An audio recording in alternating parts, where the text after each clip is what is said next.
On a cold, moonless night in the Yukon, Jack Thompson, a seasoned trapper, sat alone in his cabin as wind whispered outside and snow crunched underfoot. The fire crackled softly, his only comfort against the biting cold. Suddenly, gentle scratching broke the silence. Cautiously, Jack approached the door and looked out. In the swirling snow stood two starving wolves, their eyes meeting his, with a silent plea that crossed the line between man and beast. Jack's mind churned with conflicted thoughts as he lingered at the doorway, his heart caught in the delicate balance between instinct and an unexpected yearning.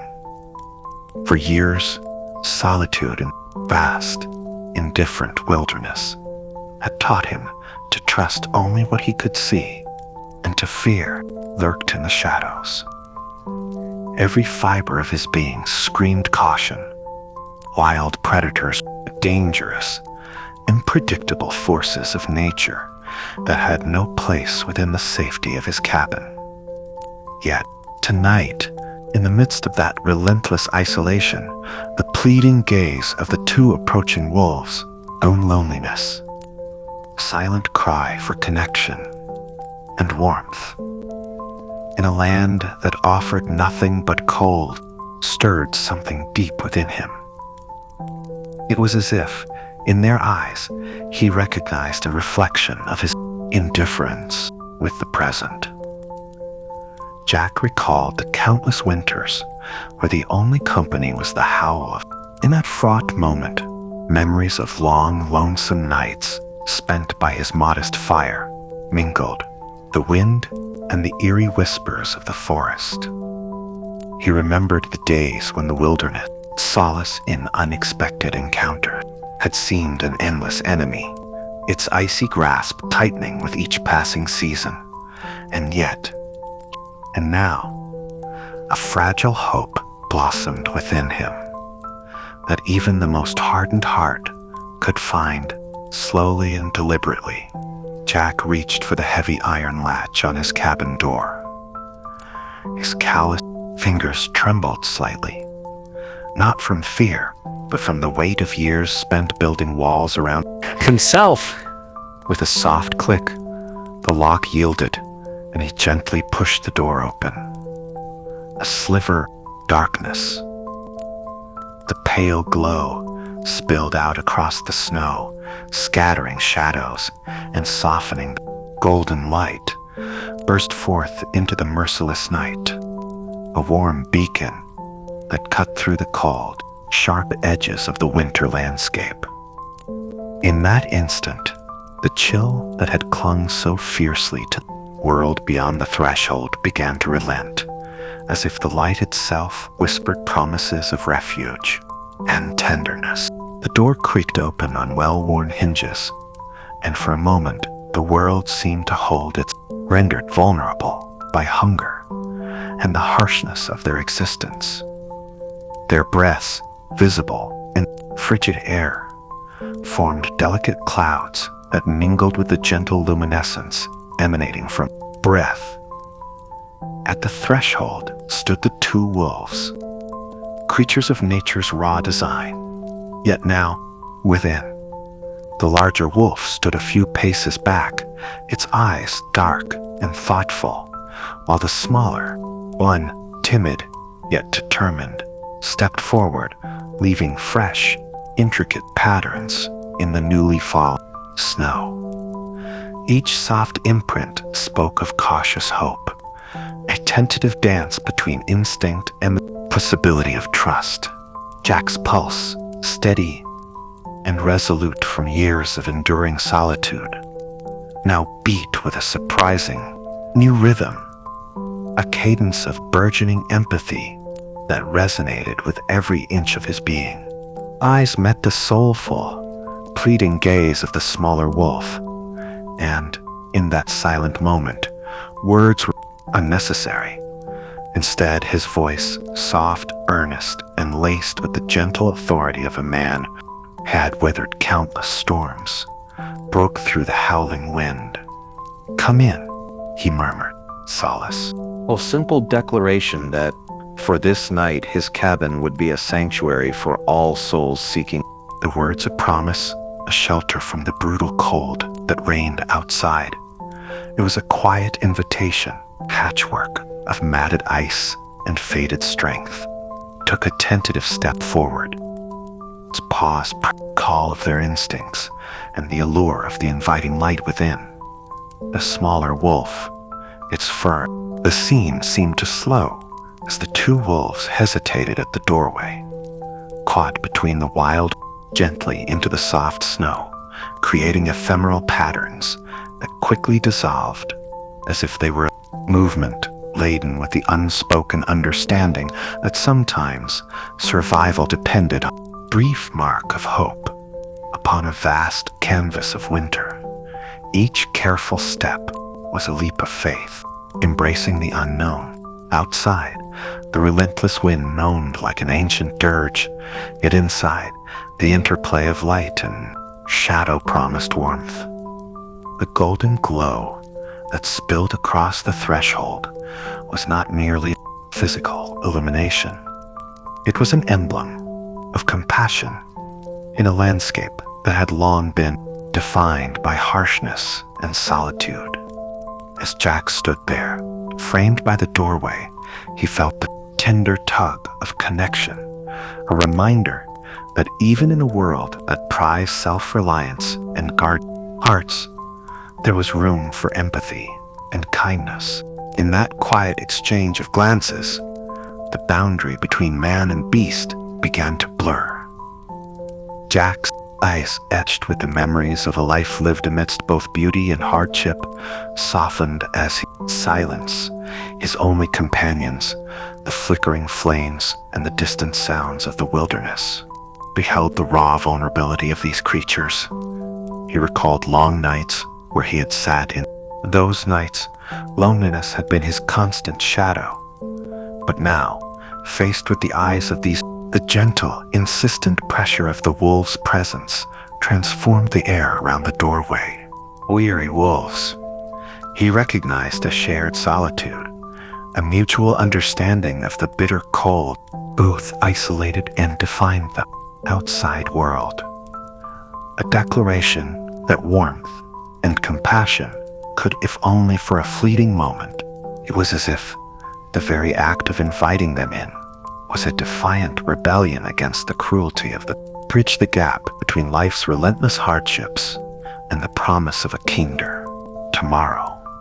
Jack's heart, once guarded and unyielding, now pulsed with the possibility of connection. He allowed the light from within to expand its reach, dissolving the icy barriers that had long separated him from the world beyond his doorstep. As the two wolves lingered at the threshold, the silence deepened, carrying with it the weight of unspoken questions and tentative hopes. What hardships had they endured to arrive at this point? What stories lay hidden behind those luminous, sorrowful eyes? Jack's thoughts soared, yearning for the warmth of shared existence. It was in that suspended moment that the wild, with a blend of caution and longing, a desire to understand the depths of the wild and unforgiving world, seemed to pause, granting space for the delicate seeds of compassion to take root. Realms, the harsh, unyielding reality of the Yukon wilderness, and the sanctuary of a modest. In the soft interplay of light and shadow, the door remained ajar, a threshold between two cabin, where a man and two creatures could, for one enchanted night, find common ground and the possibility of healing. And as the wolves slowly crossed the threshold, their Jack's whispered invitation lingered in the frigid air, a gentle echo that promised safety, warmth, just steps marking a new beginning. The night itself seemed to soften, its bitter chill momentarily, displaced by the tender glow of empathy and hope. For the next long few minutes, As the wolves settled into the quiet refuge of the cabin, Jack, adjusted to the light, spoke volumes of the silent dialogue unfolding between them. In that, remained by the doorway, watching them with a mixture of wonder and cautious relief. Each small, deliberate movement, the curling of a paw, the subtle shifting of their lean bodies, sacred space, where the harsh realities of the outside world melted into the promise of shared shelter. Jack and the wolves forged a connection that transcended the boundaries of nature, nurtured the very essence of what it meant to be alive in a cold, indifferent world. This tender moment, drawn out against the backdrop of a relentless winter, would linger in Jack's memory long after the night had passed. It was a moment of quiet defiance, where a man's guarded heart dared to reach out, and in doing so, reminded the wilderness that even in its most brutal form, there could be a spark of compassion, a spark that could light the way. Below is an extended, detailed explanation and expansion of Part 3 that you can use as through even the darkest, coldest nights. Seen all while staying true to the overall tone and style of the script. Reading, or performance script, lasting around 15 minutes. This version deepens the atmosphere, elaborates on character feelings, and draws out the sensory and emotional details in the scent of pine, reminding one of forests long untouched by man, while the crisp, clean edges of chill of the Yukon night, the comforting aroma of wood smoke mingled with the lingering fragrance.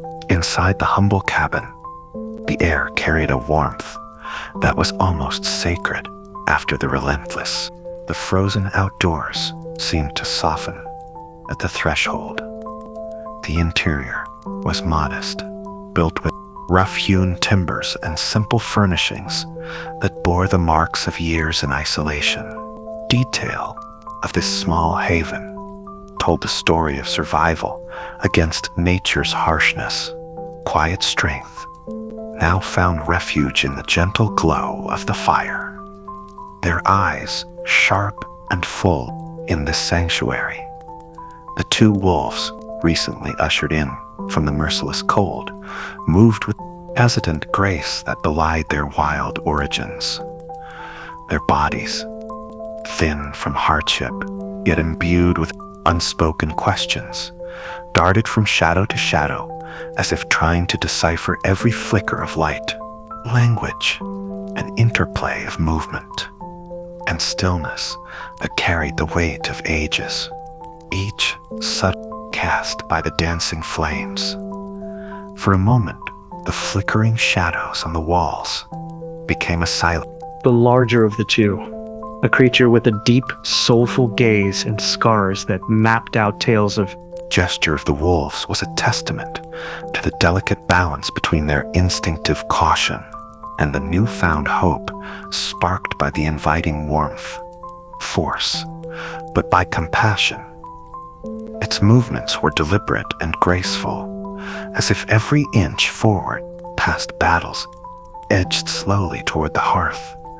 With each measured step, it appeared to be testing the boundaries of this strange new realm. A realm where the wild was tamed, not display. It was as though the animal was saying, without words, I dare to hope that here, in this, features, and revealing an inner vulnerability that only those who have known true hardship, was an act of both trust and inquiry. The fire's glow caressed its fur, illuminating its weather. A few paces away, Jack stood silently, a steadfast observer, his eyes full of quiet empathy. Gentle light, I can feel safe. Reflective introspection. Every cautious glance and every subtle shift in the wolf's posture, carefully noted by him, as if he were reading an ancient text written in the language of survival. Significance. In this moment, He was not merely a trapper battling nature. He was a guardian. Jack had spent years alone in the wilderness, where every sound and shadow carried fragile souls, a man whose hardened exterior was softened by the sight of these creatures, seeking refuge in a ritual that seemed as old as time itself. The smaller wolf, a fragile being with a mottled coat that told a story of desperate journeys, ventured toward a simple plate set on the worn wooden floor. Its approach was almost ceremonial. With an air of reverence, the creature paused at the edge of the plate, sniffing the food with a deliberation that echoed centuries of instinct. Every cautious inhalation was like a silent prayer for nourishment. Each sniff a question posed to the resonated in the still air, a quiet affirmation of survival, a small victory against the odds, fates. And then, with measured resolve, it took a tentative bite. The crisp sound of its Meanwhile, the larger wolf continued its quiet exploration of the cabin's warmth. It circled slowly, sustenance that might have been scarce in the unforgiving wild. Crunch was more than a sound. It was the heartbeat of hope, a moment of gratitude for its movements, careful and measured. Every flick of its ear at the soft crackle of the fire. A physical comfort, but a promise of safety and belonging. Its eyes remained fixed on to signal a deep primordial recognition, the awareness that the warmth it now felt was like a slow dance, a ritual of testing the limits of trust and acclimating to a world that was flames. The flickering light reflecting a glimmer of hope that even in the midst of a relentless winter, there existed the possibility of solace. The animal's measured pacing around the room. In this intimate, hushed scene, the usual boundaries that define predator and protector, both foreign and unexpectedly nurturing, to blur. The raw, unfiltered instinct of the wolf, once a fierce declaration of survival, was now tempered by the quiet presence of a man who had learned to see beyond the surface. Jack, he and these creatures were bound by the same elemental struggle. The subtle languid, steady, observant gaze was not one of mere curiosity, but of a deep-seated recognition that both shared in that room. The flicker of the fire, the careful steps of the wolves, the lingering aroma of wood smoke spoke of vulnerability, resilience, and the unexpected power of kindness in a world that often seemed indifferent to suffering. As the minutes stretched on, the ambiance of the cabin took on an almost magical quality. Interplay of light and shadow on the rough wooden floor, the murmuring of the fire blending the low, soft sounds of the wolves, and the quiet, deliberate movements of both man and beast, created an atmosphere that was both timeless and deeply moving. It was a moment when the harshness of the outside world was momentarily forgotten, a sacred pause where every creature present was given a chance to be seen, to feel, and to heal. Jack's inner world was alive with thoughts and memories. He recalled long nights spent battling the isolation of the Yukon, where the only company was the whispering wind, occasional, distant howl of a lone wolf. In those dark hours, he had learned that compassion was a rare and precious commodity, one that could bridge even the vastest divides between. Felt that same spark of connection ignite within him. The small act of sharing his meager man and nature. Now, as he watched the wolves adapt to the gentle confines of his cabin provisions, the quiet decision to allow these wild souls into his sanctuary had transformed the space into a living testament to the possibility of trust and understanding. The larger wolf's measured movements, its cautious yet deliberate approach toward the fire, now inhabited. It was as if the creature was testing the water, slowly dipping its paw into it. Suggested that it was not simply driven by hunger or instinct, but by a deep, instinctual desire to belong. Each step was a conversation, a silent dialogue between the animal and the world, a stream of warmth and light, wary yet hopeful that it might find not just physical refuge, but emotional home. And as it moved, the soft crackling sounds of the fire provided a rhythmic accompaniment, a lullaby that soothed the raw edges of its battle-worn spirit. Cautious exploration of the plate, sniffing, hesitating, and finally taking that tentative bite. The smaller wolf's encounter with the food on the floor carried a different kind of significance, emblematic of the struggle between fear and need. It was a moment that encapsulated the life-affirming acts of trust. That simple crunch of food was like a heartbeat, a rhythm, reminder that life, fragile as it might be, was worth the risks of reaching out for compassion. Wolf's journey, a journey of endurance, of moments of quiet surrender to hunger, and of the rare in the wooden floor, told a story of years spent enduring the relentless cold outside. In this, as the fire's light continued to dance across the cabin's interior, the entire space seemed to breathe with a newfound intimacy. Shadows shifted slowly on the rough walls, and every crack, instead, they were kindred spirits, each bearing the scars and memories of the wild, find solace in each other's presence. Cocoon of warmth. Jack and the wolves were no longer adversaries separated by instinct.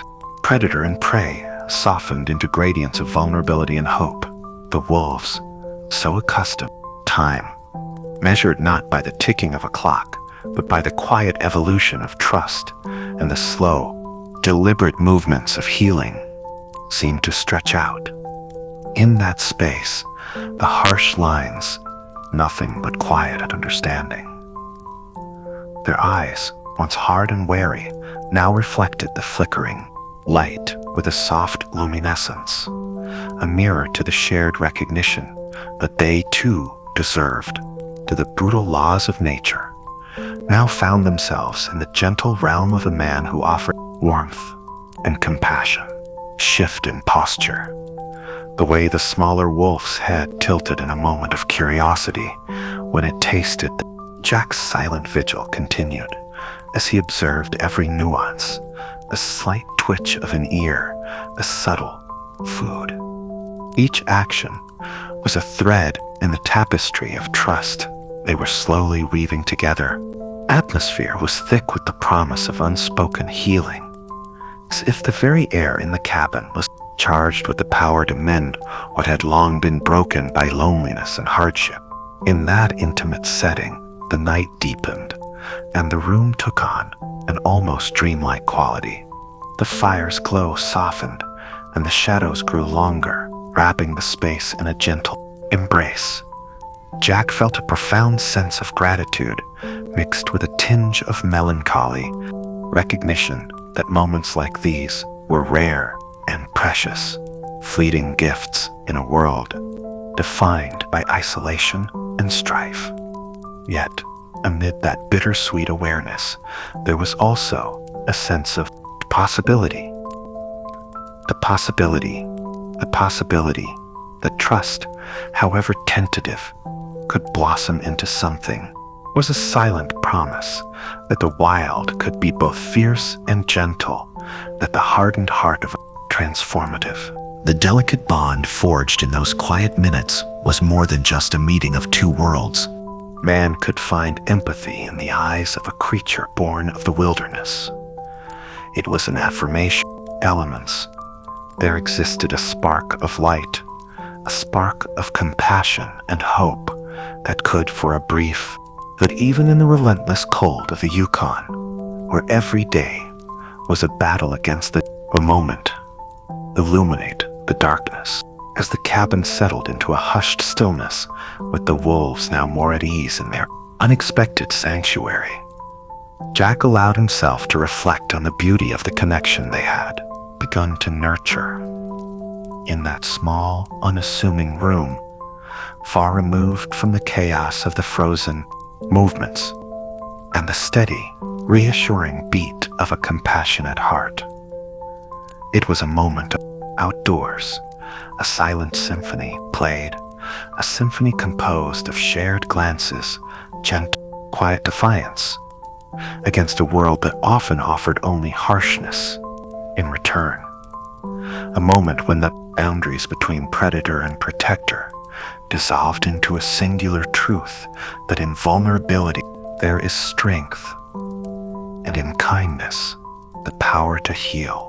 This extended interlude within the cabin, where wood smoke, pine, and the soft murmur of fire, combined with the careful steps of two wounded souls, stands as a testament to the unexpected beauty that can arise when empathy overcomes fear.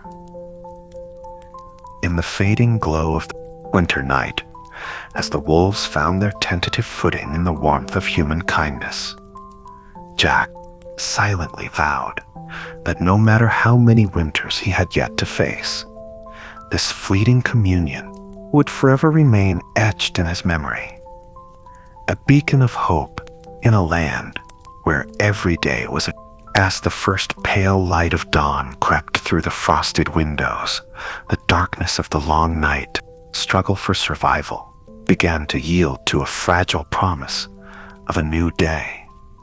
The soft glow of early morning mingled with